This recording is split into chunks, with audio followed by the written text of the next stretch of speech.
Wali Kota Makassar, Muhammad Ramdan Pomanto, melantik dan mengambil sumpah 16 pejabat eselon 2 di lingkup pemerintah Kota Makassar.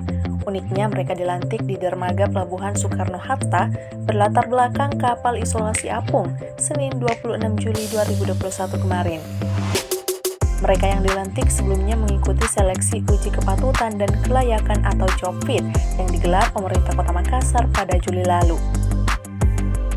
Mereka yang dilantik adalah Irwan Bangsawan sebagai staf ahli bidang pemerintahan, hukum, dan politik Kota Makassar, Irwan Rusfiadi Adnan sebagai staf ahli bidang ekonomi, keuangan, dan pembangunan Kota Makassar, Siti Rakinang sebagai staf ahli bidang kemasyarakatan dan sumber daya manusia Kota Makassar, Andi Muhammad Yasir sebagai asisten bidang pemerintahan dan kesejahteraan rakyat Sekretaris Daerah Kota Makassar, Muhammad Mario Said sebagai asisten bidang administrasi umum Sekretariat Daerah Kota Makassar, Andi Siswanta Atas sebagai Kepala Badan Kepegawaian dan Pengembangan Sumber Daya Manusia Kota Makassar, Ahmad Hendra sebagai Kepala Badan Penanggulangan Bencana Daerah Kota Makassar, Andi Bukti Jufri sebagai Kepala Badan Penelitian dan Pengembangan Kota Makassar, Tenri Ampa sebagai Kepala Dinas Perpustakaan Kota Makassar, Evi Aprialti sebagai Kepala Dinas Perikanan dan Pertanian Kota Makassar, Sri Susilawati sebagai Kepala Dinas Koperasi dan Usaha Kecil Menengah Kota Makassar,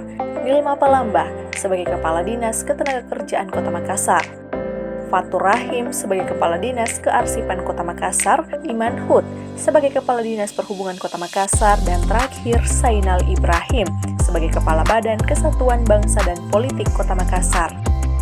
Bagaimana dengan posisi yang kosong jabatan Mangun PLT? Besok saya umumkan. Terus lelang jabatannya apakah akan diisi semua nanti ini yang isi semua yang kosong. Apa ada pergeseran lelang Pak jabatan Wali Pak atau ya? bagaimana? Tidak boleh, tidak mungkin ada pergeseran yang ini dilantik hari ini. Tidak mungkin, karena 2 tahun baru bisa digeser. Pak, itu yang diisi PLT akan dilelang semua nanti Dilelang Pak, ya? semua.